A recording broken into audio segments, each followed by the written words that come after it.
Hello, everybody, and welcome to the Adult Chair on rashpixel.fm. I'm Pete Wright, and I am thrilled to be here this happy holiday season with Michelle Chalfant. Michelle, how are you? I'm great. Happy holidays to you, Pete, and everyone that's listening today.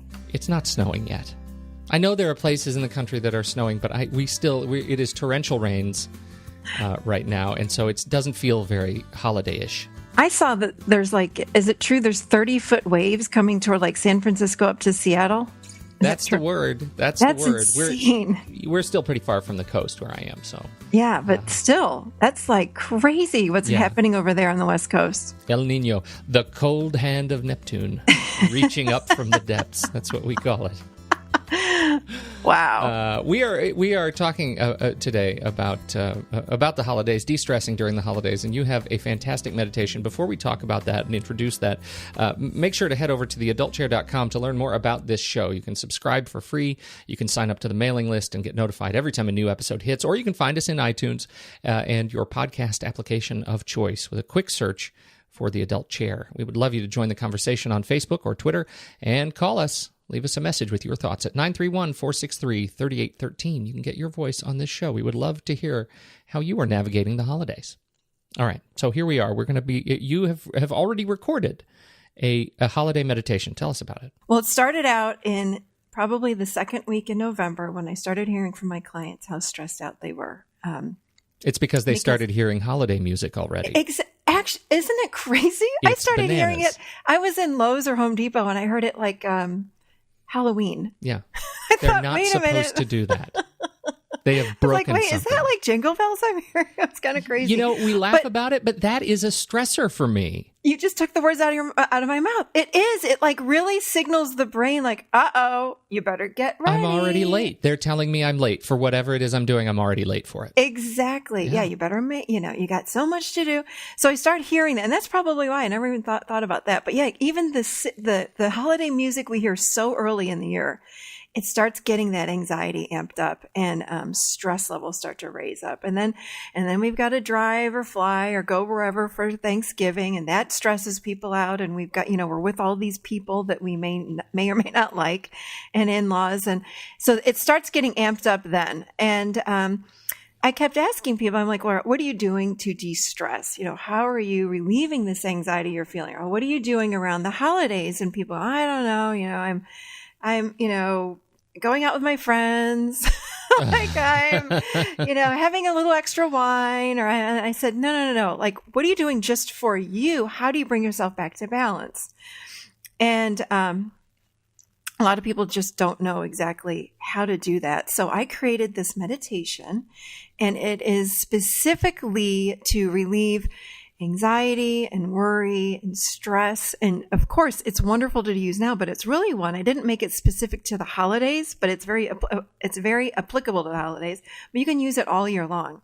And it's only 10 minutes. 10 minutes. Okay. So I just want to say, I think your original guidance to just have a soundtrack beneath it of just Jingle Bells probably is not a good idea. No.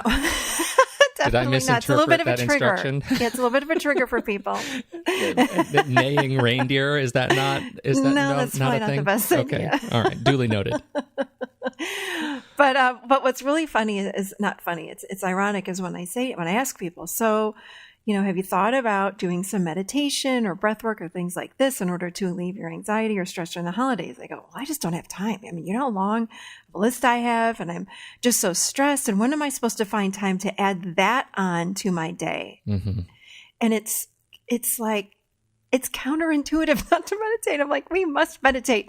It sounds counterintuitive because you're adding another thing to your list. Yeah. But it's the most important thing we can do every single day, but specifically when we're really, really, really stressed, because meditation brings us back to balance and brings us back inside. And to use our terms of the chairs, it brings us back to that adult chair. It brings us out of when we're in that adolescent place of the ego, it's like we're go, go, go.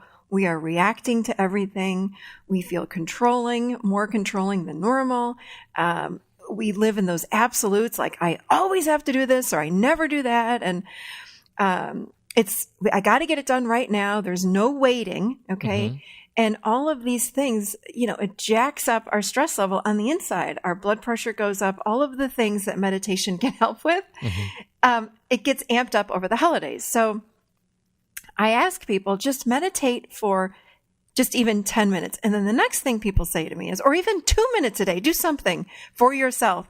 And the other thing that most people say to me is, I don't know how to meditate because I can't turn off my mind. Oh yeah, no, and this is a perennial favorite, right? It's and so they just don't. They don't even try. Right. Well, here's the thing: you can't turn off your mind. It's impossible. That's not what meditation is about. Meditation is not about stopping thoughts. Contrary to popular belief, I think. Yes, you can't turn off your brain. Like the brain. Its job is to throw thoughts out. That's just what it does. So, but what meditation can do and does do is it brings you back into your center and back inside. It drops you down inside. And again, in our terms, I would say it gets you back into that centered adult chair place where you are living in the moment, where you're responding instead of reacting. And the other thing that's really huge with meditation is because we can't stop our thoughts, what we can do is we become observers of our thoughts or watch our thoughts go by instead of engaging in them. So for example, if I'm sitting in meditation and this happens, we're going to have thoughts and the thought comes across our mind. It says something like, oh my gosh, I really have to stop what I'm doing and I need to get to the mall to go get blah, blah, blah, or I need to go get so-and-so's gift. It's like you're pushing back and you're watching that thought instead of engaging in that thought and going, yeah, what exactly should I get for so-and-so? Yeah, well, maybe I could go to this store. And you start engaging with that thought. Finish that because you've suddenly thrown me for a loop. I don't think I expected you to say what you just said. Oh, which part? I love when I shock you, Pete. Well, that's the best. There's this, like when you talk about engaging in the thought while you're meditating, that's not what I expected. What am I doing? Let's say I'm meditating and suddenly this rogue thought comes to mind. And I say that in the singular, but there are many. And now I am, so rather than letting that, I'm trying to figure out how you're telling me to let that thought through the system, right, through the filter, so that I can get back to meditating. Or is that not even what I'm trying to do, get back to meditating? You're sitting and watching the thought or listening. How about this?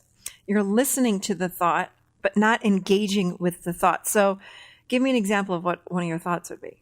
Okay. I am meditating and I'm thinking about, gosh, you know what? I just thought of an incredibly good image that's going to go with Michelle's podcast this week. Okay. And you just go, okay. And then let that go. And then you pause again and just watch and wait. That's never what happens to me. Exactly. Because that ego of ours goes, well, you need to stop meditating and jot that down. Or yes. Note that somewhere. Yes. Or blah, blah, blah, blah, blah, blah. Yes. Yeah. Yes. Process. And it goes, you got to process the task. And if you don't do that right now, you're going to forget it. Yeah. And you never know. This may be the most brilliant thing you've ever thought of. Exactly. But I get that that's the ego, because the ego's going, what are you doing? Why are you sitting around? Yeah. What if you cannot miss be this, in the moment? Someone else is doing this same thing right now and they're going to beat you to it. Yes, totally. I get the same thoughts. Yep. And I go, okay. And you just, okay. And you let it go. And you just watch it and you go, oh. It's kind of like the ticker and the CNBC, the stocks, how it goes across the bottom of the screen. Those, yeah. Okay. But that needs to be like your thoughts. Like, oh, yep. That's what I have to do. I got to get that photo from Michelle's podcast. Okay, there it goes. And then you go back to following. Here's something that takes us back inside. Is we just learn to follow the breath. So when we're doing these really slow inhales and exhales, just if your breath had a color, follow that color in your lungs and then out of your lungs and in and out. You're following. You're just watching it. So it's almost like Pete's in a chair and there's another person standing behind him watching you do what you're doing. But you're really in the body watching your thoughts. That's what's happening. You're just watching the thoughts. You're becoming an observer of the thoughts. And unfortunately, the benefits of meditation are not automatic. So it's not like you're going to do it one day and then come out of it and go, wow, I feel peaceful for the next year of my life because I did one 20-minute meditation. It builds, it retrains the brain.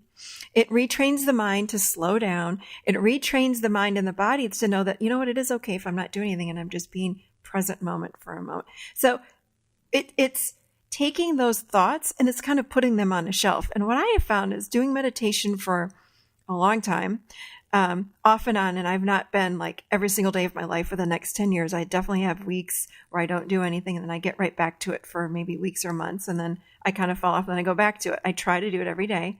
And right now I'm in a really good habit of doing it every single day. But what I'm finding happening now is after we do it for a little while, you really do drop deeper inside yourself, and it's an experience I don't think people can even put in words. I liken it just talking about it, and I don't think I've ever reached this point, but I can tell you I have reached this point with exercise, right? That there is a place you get to when you do it regularly, when you start to see the benefits of it, that, you know, they talk about it like it's a runner's high, whatever, but it happens when you find that space or that pace and your heart is working well and your lungs are working well and you don't feel pain, that you feel like you can just keep going forever, that all the other stuff that comes in and out of your head can just vanish. And that's what I imagine a well-practiced meditator can do. Absolutely. You know, it's the same thing with exercise. And I like that example because same kind of thing with exercise and with meditation. In the beginning, we dread it. We go, oh, I don't want to do it. I don't have time. All of those things. Such a way, you know, whatever we say to ourselves. But same with meditation. I actually, and I'm kind of shocked to say this myself, but I actually find that I look forward to sitting down and spending my 20 minutes of silence. And my brain will absolutely try and take me out of it. But what I find is there are greater moments of nothingness and stillness than I've ever had in my life. When you're meditating regularly? Now. Yeah, right now. Like, because I've been doing it for a while. I've done it on and off for many, many years. But sometimes I just, you know, I only have five minutes or so I'll do it for 5. Another day I might go, you know, I got to run out the door, but I'm going to sit for 2 minutes. Here's the big thing that everybody needs to do is to set the timer on their phone. Because if we don't, man, that ego gets out like, how much longer? How long are we going to, you know, we're constantly checking the clock. It's like, I always set a timer 100% of the time. I have my phone and I'm setting it for 5 minutes, 2 minutes, 7 minutes, 20. I try to do what my plan now is. I've been doing 20 minutes every single morning. Oh. And honestly, when you drift inside, we do find there's something bigger than who we are that is inside of us. And we start settling into that and connecting to that. And again, I can't even tell you what it's like. There are no words. You when you meditate now, as somebody who has practiced and over many years of doing this and sort of evolving your practice, do you ever listen to things? Because we're sitting here. We're talking about this as a preamble to a meditation that is yet to come, to help people to get started with their meditation, or to help them if they've been out of a practice for a while. You know, here is a way to get back into it. You know, a sort of a meditation love note from Michelle. When you're doing it as a practice meditator, do you put headphones on? Do you listen to things? Do you do you listen to guided meditations yourself, or do you find that once you get into the sort of I'll say practice of it or ritual of it, that you're pretty good about silencing your mind without help? I do my morning meditation every morning, like at 6:30 to 10 minutes to 7. I do my 20 minutes without fail. Like that's just you. That's just me. But I will say this, I also enjoy the guided meditations. So I might do one of those like in the afternoon, or I might do one of those. I love doing those too, like in the evening when I'm going to bed, because I love hypnosis. So many meditations are combined with a guided hypnosis to take you deeper. And this one I did, definitely it's combined with a little bit of hypnosis in there just to take us even deeper. I love that when I'm going to bed at night. There are benefits to both. But for people that just say, I just can't, it stresses them out. That's why I did this. It's like, but anyone can listen to 10 minutes. And by the way, I want to say this too. This is a big point here. If when you listen to this guided 10 minutes and your mind starts to wander, it doesn't matter. Because what's happening is it's like the mind is wandering, but what I'm saying is still going into the subconscious mind. Okay. It's like the conscious mind is off listening and making up whatever stories. And then the deeper mind is where we're trying to go here, is what's taking in all of these ideas that are in this 10-minute meditation. All right. So what we are doing with this meditation is we are posting it as a separate episode to this podcast. So what you are listening to right now, we're going to finish talking, and that will be the end. Make sure you go back to your podcast feed or go back to the website, and you can play from the website or download the meditation for yourself to keep it in your own library. But then you don't have to fast forward to get past us yammering on about our own things. So that's it. This is the gift from Michelle Chalfant to you, is this little holiday de-stress meditation. But I want to remind everyone, in addition to the guided meditation, do try, even if it's 1 to 2 minutes a day, get into a little practice, because everything helps, where you're just sitting quietly, following your breath, set your timer for 2 minutes. You can put music on or not. It doesn't matter. The music that I love is called Zen Garden on Pandora. That's got lovely music in the background. And just start learning how to watch your thoughts. It really does take you to this place of greater awareness and helps you to live deeper in the present moment. And it truly changes everything. I have a list that is a mile long and it keeps growing.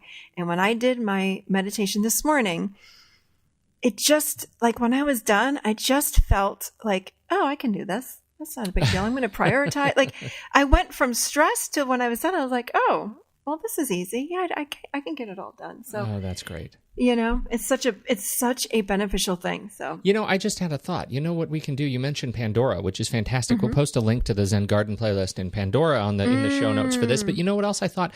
Why don't we go ahead and make playlists in Spotify and Apple Music that people can link to and that we can share, and people can link to with some of your favorite sort of meditation artists. Would you be willing to help do that? Sure, that'd be great. That would be so much fun. That would be great. All right, so be on the lookout for that. We'll post that in the coming weeks over the holidays. Perfect. I think that's it. So, thank you so much, Happy holidays, Michelle. everybody. And happy holidays to you, Michelle. Thank you. Hope you do something fantastic. Happy holidays to you and your family.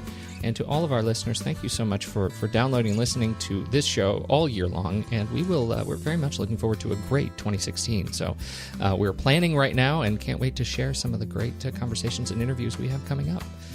On behalf of Michelle Chalfant, I'm Pete Wright, and we'll catch you next year right here in the Adult Chair.